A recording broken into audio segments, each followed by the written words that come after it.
Next up, Matthew is going to tell us about generalizing ZX-calculus for efficient parameter sampling. Yes, hello. Thank you. I'm aware that you're not all from a quantum background, so I'll try to explain the basics, even though the speaker before me did a very good job at that. Thank you. So we'll start with classical logic gates, which I assume everyone is familiar with. Essentially, these gates are processes which map some input to some output. And these inputs and outputs are Boolean, so they're always 0 or 1. So the classic example is the NOT gate, which will turn a 0 into 1 and a 1 into a 0. And the AND gate, which will produce a 1 for output only if both inputs are 1. In the quantum world, we have an analogous situation, except that we don't use truth tables to describe the process because we don't use bits, we use qubits. So instead of being bound to 0 and 1, we can take states anywhere on the surface of a sphere, and this is the block sphere. And so the equivalent of the NOT gate here is the Pauli X gate, which will take any point on the surface, and it'll rotate it 180 degrees about the x-axis. So it'll essentially flip it to the opposite side of the sphere. So that's equivalent of the NOT gate. And so we express this with some matrix which describes this rotation. A couple more examples. We have the C0, which is the control knot, which will apply the NOT gate only if the control bit is true, is 1. And the Hadamard, which I believe is a 180-degree rotation around the Z and a 90-degree rotation around the X. So this will map a 0 state to kind of a 50-50 superposition. And it'll map back to the original state when you apply it again. So composing these gates together, we end up with quantum circuits, which look something like this. This is a very small example. And we have a formalism called ZX-calculus, which allows us to re-express this instead of in terms of some kind of gate set, in terms of the core components, which are just rotations around the x-axis and the z-axis around the block sphere. So everything gets written in terms of these green and red spiders, which are z and x rotations. And then when you show Hadamard gates, there's a little yellow square, but that can also be decomposed into these rotations. It's just for simplicity.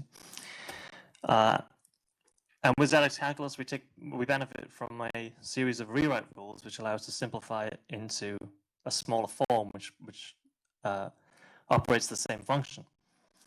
So the benefit of this is that if your circuit is too big to run on quantum computers that are around today, or if it's too big that it causes too much decoherence and noise, then you want to be able to run that same process using fewer gates.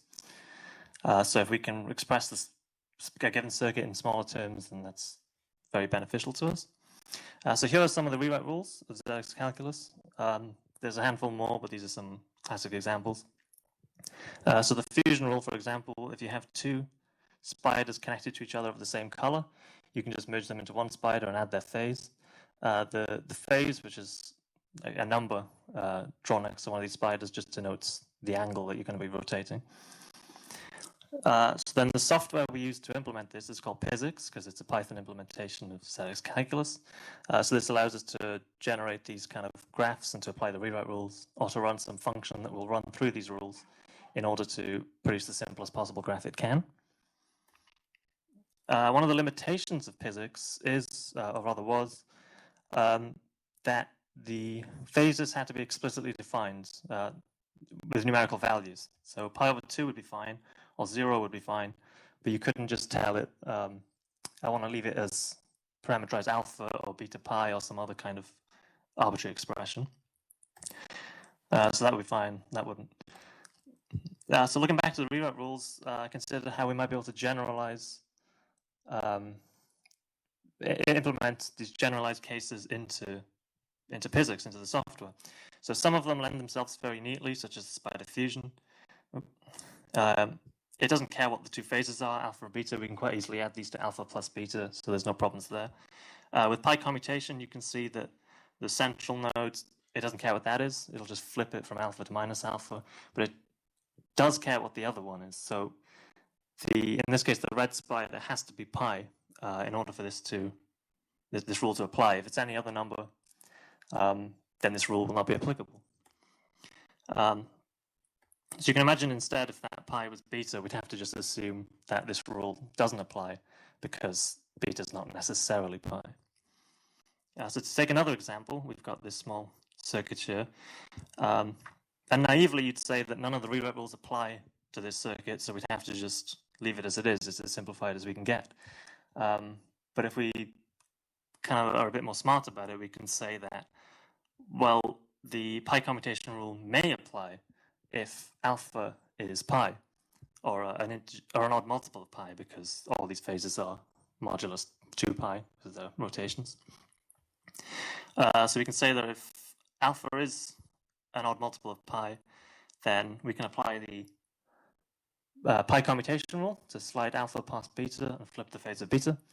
And then we can simply fuse the two red spiders together, as shown here. But if alpha is any other value, then we can't do that, and the circuit is as simplified as it's going to get. So my general idea was to try to find some way of kind of encoding both of these outcomes graphically. So in this case, we'd end up with something a bit like this, where we introduce some dependent variable, in this case a, which depends on alpha, and then we get slightly more complex phase expressions. And you'll see that if we evaluate alpha at this point, it will instantly reduce to either of these two states without requiring any further simplification. The only further simplification it will require is the trivially removing of empty spiders. In this case, you might be left with an empty red spider, and you can just remove that. But generally, this bottom circuit encodes both of these two possibilities, and you just need to evaluate the parameters without having to do any further simplification. So to take a more complicated example, we've got this circuit that may or may not be able to undergo some kind of rewrite rule, depending on the value of omega. So we've got these two possible states it can become. So to encode these in a generalized state, which incorporates both possibilities, we end up with this messy looking graph, where we've had to introduce some conditional Hadamard edges. So these are edges that are either a Hadamard edge, so that's an edge with a Hadamard gate on it, or no edge, depending on the value of the dependent parameter within it. And this happens to be the equivalent of something called an H-box, which already exists in ZX-calculus. But for our cases here, we'll stick with the new notation just to keep it slightly neater. And then when you get more complicated examples, you can find other types of conditional edges, which vary solid edge, no edge, or Hadamard edge, solid edge, etc. And you can imagine as these circuits get much bigger and more complicated, the resultant generalized graphs become very complicated as well. So I implemented this, or at least some kind of prototype of this, into physics, into the software, so that we can apply these rewrite routines to generalized graphs for any arbitrary phase values. You can leave them parameterized. And I'll get back to that. So if we consider this example again, and suppose our 5 variables have 4 possible states, being the multiples of pi over 2, then we'll find that the number of, well, let's suppose that we want to consider all the possible states that this graph could reduce to, based on all the possible inputs. Then we find we have x to the p simplifications, where x is the number of states per parameter, in our case 4, and p is the number of parameters, in our case 5. So we'd have 1,024 times that we'd have to simplify this graph for every combination of inputs to find all the possible outputs. So there's the case where we plug in all the values of 0 and then simplify, and then all the values of 0 except omega is pi over 2 and simplify, and so on for 1,024 to find all the possible outcomes. So if we assume it takes about 1 millisecond per simplification, that'll take about a second, which isn't too much of a problem. But if instead we have a circuit which each state still takes 4 possible options, but we have, say, 20 parameters, then suddenly we've got over 1 trillion times you have to simplify the circuit, which would take about 35 years, which is not ideal. So if instead of having to simplify the circuit 1 trillion times, we could keep it in generalized form without evaluating any parameters and simplify it just once overall, then that would be quite handy. But then we're still left with having to evaluate this resulting graph x to the p times. We don't have to do any further rewrite rules, but we do still have to evaluate these vertex expressions and remove any empty spiders. So then the real benefit comes from this next step. So if we consider a slightly simpler example where we have just 4 parameters, alpha, beta, gamma, omega, and they have 2 possible states, we can see these are the 16 possible combinations of graphs that we would begin with. And we can evaluate the dependent variables in each case. And if we consider just this first vertex for now, you'll see that while there are 4 parameters in the circuit, this particular vertex only depends on 2 of them. So of these 16 states, there are only actually 4 unique states highlighted in red, and the rest are just repeats of this, because it only depends on alpha and omega. So we can do some clever indexing math to kind of only calculate these unique states and copy and paste them where they need to be without having to calculate the redundant states that we've already found. And then we can do the same for all the other vertices. And then we find that we've drastically reduced the number of evaluations. So whereas before we had to do 2 to the 4 because we have that many possible graph states times 4 vertices, 64. Instead, we're just doing 2 possible states for this first vertex, 4 possible states for the first one, 4 possible states for the next one, 4 for this one, and just 2 for this last one because it only depends on 1 parameter. So we've reduced from 64 evaluations down to 14. And you can imagine for more complicated examples, this would be the difference of, billions down to a couple hundred. So to show the complexity graphically, on this log graph, you can see that the runtime, or the number of calculations, is exponential in relation to the number of parameters in the circuit. So that's this blue line, and that's if you do it naively. If instead we do the smarter method, that we find that it depends not on the number of parameters in the circuit, but the number of parameters, the maximum number of parameters per vertex. So in this case, there are 4 parameters in the circuit, but no individual vertex depends on more than 2 of them. So we'd be the difference of 4 parameters being that point. If you can see the cursor, you can't. So the difference between kind of this point down to this point. So that's a couple orders of magnitude different.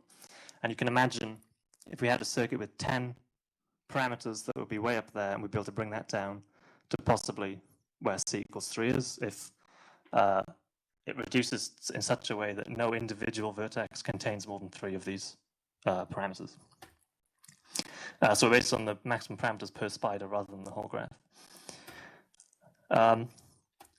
And the specific calculations are slightly different versus simplifying versus evaluating.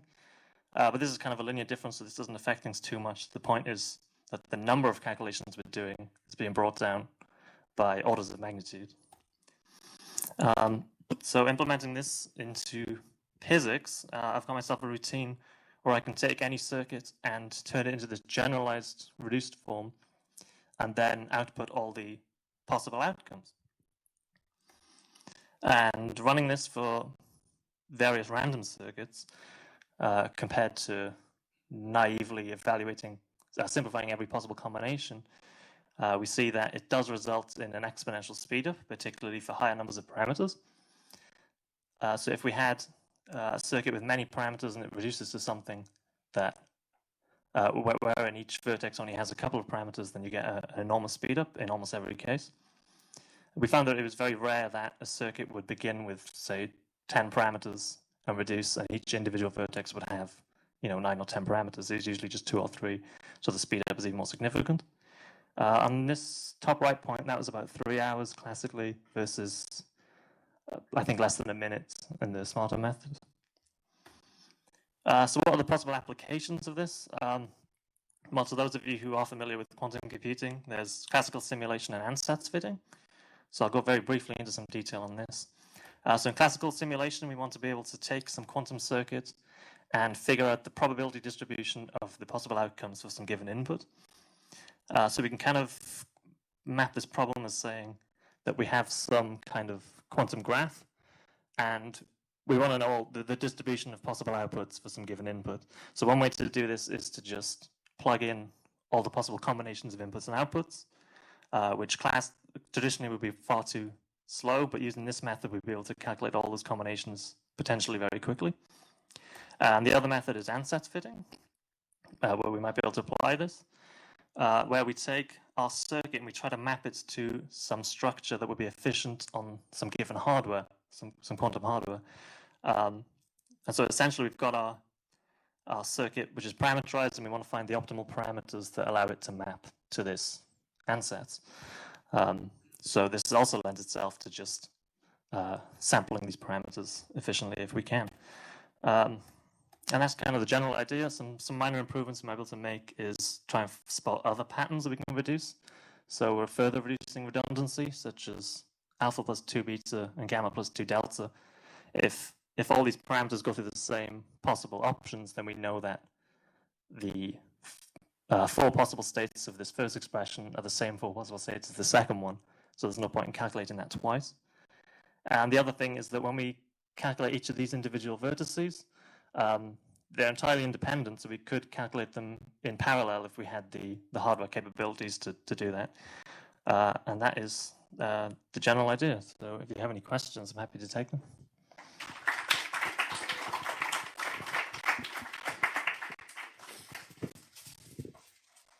Go ahead. Very nice stuff. Very nice stuff. So when you're doing realistic circuits from like chemical simulations, and the number of symbolic parameters is usually pretty small, like a handful of parameters. But when they occur in the circuit, they don't occur naked. They occur in the middle of quite complicated trigonometric. Yes. So I didn't quite get an explanation whether it's the actual expression or just number of variables that matters for the simplification. If I can find the right slide. So it matters not so much the where you start, it's rather if you simplify in this generalized case, you end up with this messy generalized diagram. If individual vertices end up depending on multiple parameters, that's when it starts to become a problem. I mean, if it's 1 or 2, it's not a problem. But if individual vertices start to depend on all your parameters, then you don't see much of a speed up. But if it depends if this expression had like 6 parameters in it versus 10 in the whole circuit, then that's still like 4 orders of magnitude quicker. So as long as it's a few times less than the overall number, then you should get some kind of speed up, if that makes sense. What matters is the label of the vertex. Yeah. 3 variables in the vertex. So alpha and octane and alpha are 2 different things. No, that's just one variable. Yeah, it doesn't matter if you have multiple expressions with dependencies, as long as the number of independent variables in that is fine. So if you have alpha and tan alpha, that just counts as one variable. Another question?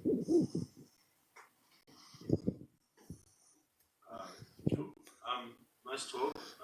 So it looked like you were kind of introducing these new kinds of nodes into the calculus to represent these sort of superpositions of different kinds of different possible diagrams. And then you've got some way of continuing to apply the rules of the calculus. But then does that mean you also need new rules for these new kinds of nodes that you've added, or like does it blow up? I see, yes.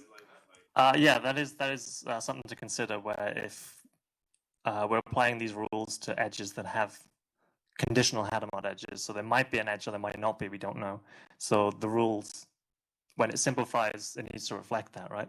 So it will get slightly more complicated when we have these kind of edges, but generally the kind of this conditional edge will follow through into the next step, right? So if it simplifies and it does some kind of rewrite, the variables that say conditionally whether this should be on or off will be moved in with that, if that makes sense. So in this case, we've got this conditional edge A, which there's either a Hadamard there or there's no edge, depending on what A is.